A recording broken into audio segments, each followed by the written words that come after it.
Assalamualaikum warahmatullahi wabarakatuh. Bertemu lagi kita pada malam ini bersama saya Firdaus Selamat dalam segmen Bicara Minda. Okey, jadi pertama kali bagi yang baru pertama kali datang ke sini dan masih belum subscribe, saya mohon anda untuk subscribe. Bagi yang dah subscribe, saya mohon anda untuk kongsikan video ini kepada rakan-rakan dan juga ahli keluarga anda, siapa-siapa sajalah dalam grup dan sebagainya lah. Semoga apa yang saya nak kongsikan pada malam ini adalah satu perkongsian yang bermanfaat. Okey. Jadi pada malam ini saya nak berkongsi tutorial tentang bagaimana kaedah nak membuat permohonan geran khas prihatin 3.0.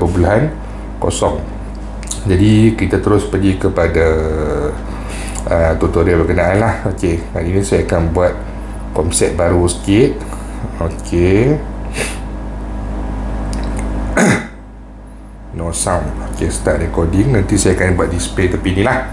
Okey, jadi di sini kita pergi kepada gkp.hasil.gov.my. Okey, kemudian kita just masukkan nombor IC kita, tekan semak.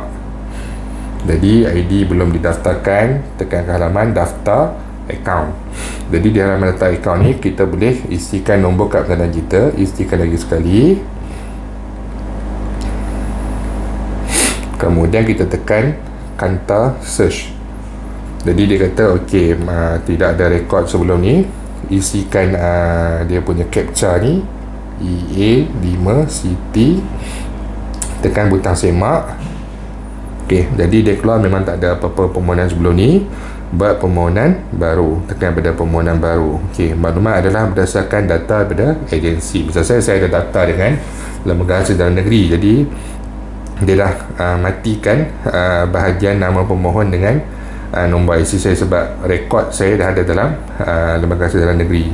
Jadi yang pertama di sini adalah nama pemohon, nombor MyKad, jantina. Tiga-tiga perkara ini dia telah auto read, baca secara automatik. Yang keempat, isikan nombor telefon bimbit anda 012-345-6789 contohnya. Alamat surat menyurat. Okey, isikan alamat nombor 3 Jalan Raya. Okey, postcode Taiping 34,000. Okey, dia auto baca Perak Taiping. Alamat email firDust@gmail.com. Okey, contoh. Okey, nombor akaun bank, pilih bank, contohnya mana bank? Maybank. Okey, nombor akaun 108, tak nampak, 4,000 45436. Mereka siapa saya pun tak tahu. Okey, status perkahwinan, berkahwin. Jenis pengenalan MyKad. Isikan nombor kad pengenalan 8801085533 contoh. Okey, nama pasangan, isteri, jantina, perempuan. Okey, di sini antara maklumat yang paling penting lah, jenis perniagaan. Jenis perniagaan ni dia ada 3 jenis perniagaan. Yang pertama, pemilikan tunggal ataupun sole proprietor. Yang kedua, syarikat, itu sendirian berhad. Dan juga dia ada perkongsian, partnership. Okey, jadi anda kena tengok anda punya jenis perniagaan jenis apa. Contohnya, katalah saya menggunakan jenis perniagaan saya adalah pemilikan tunggal, sole proprietor. Saya adalah pemilik tunggal, tidak ada pemilik bersama ataupun dalam bentuk syarikat dan sebagainya lah. So saya tekan pada pemilikan tunggal. Nombor cukai pendapatan. Nombor cukai pendapatan kita isikan di sini SG individual. Okey, SG 1010101100000. Okey. Lepas tu nama perniagaan penentukan, tengok Firdaus Selamat. Nombor pendaftaran. Nombor pendaftaran Kalau kata berdaftar dengan SSM, nombor penderaan SSM lah. Kalau kata berdaftar dengan pihak bersetepatan, gunakan nombor lesen daripada yang PBT berikan kepada kita. Contoh Sedang saya ingat 104793N. Kalau soprok dia panjang ni, saya lupa dah. Okey. Nama email perniagaan, okey, firdas@gmail.com contohnya. Nombor lesen perniagaan, okey, nombor lesen perniagaan kita boleh tengok pada daftar syarikat kita. Kalau dekat SSM dia ada dekat bahagian nombor 3 tu, ataupun dekat lesen PBT pun dia ada juga. Contoh, okey, alamat surat menyurat sama seperti di atas, bla bla bla. Tarikh mula beroperasi, ini adalah tarikh daftar perniagaan kita. Jadi katalah contohnya mula berdaftar pada tahun katalah mula berdaftar pada tahun katalah 2009. Jadi bulan Januari, 1 hari bulan Januari. Okey. Lepas itu jumlah perolehan tahun 2020 ataupun 2021. Jadi kita pakai tahun 2020 sebab tahun 2021 masih lagi tak cukup kitaran 1 tahun dia. Okey. Dia memang auto select.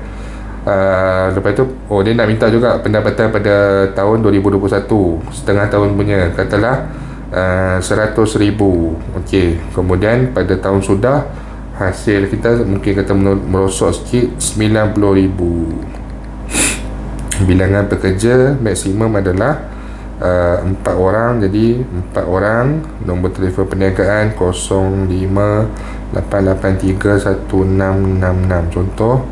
Okey, adakah perniagaan operasi dalam tahun 2021? Tidak. Okey. Menjalankan perniagaan e-dagang. Kalau kita ada buat e-dagang, contohnya kita selain daripada kita ada kedai secara fizikal, kita juga membuat penjualan melalui Instagram, Facebook, Shopee, Lazada dan sebagainya.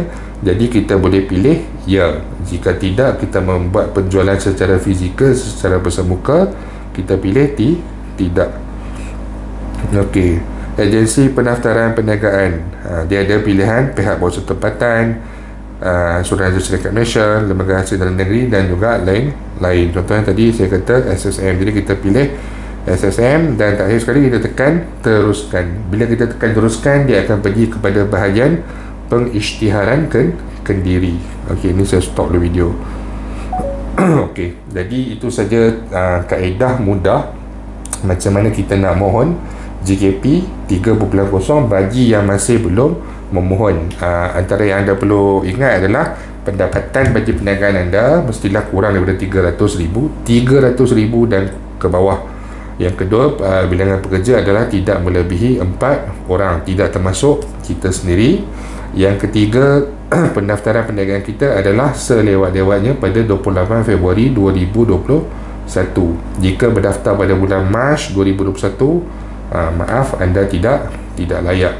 Okey, jadi yang keempat, akaun untuk pembayaran adalah akaun individu, akaun pemilik sendiri, yang mana akaun itu mestilah akaun yang aktif. Jadi jika anda ada keraguan bila anda dah isi nombor akaun peribadi anda dan kemudian dah tekan hantar, esok ataupun bila-bila masa yang lapang sebelum bulan 5 berakhir, anda pergi kepada bank dan buat pengaktifan akaun, keluarkan duit ataupun masukkan duit untuk pastikan akaun anda aktif dan pada masa pembayaran bulan 6 nanti tidak ada sebarang masalah gagal kredit dan sebagainya lah. Okey, jadi saya rasa itu saja perkongsian saya untuk tutorial permohonan JKP 3.0. InsyaAllah kita akan jumpa lagi jika ada sebarang perkembangan terkini. Terima kasih banyak kerana datang menonton. Jangan lupa untuk subscribe, jangan lupa untuk share. Jumpa lagi. Assalamualaikum warahmatullahi wabarakatuh.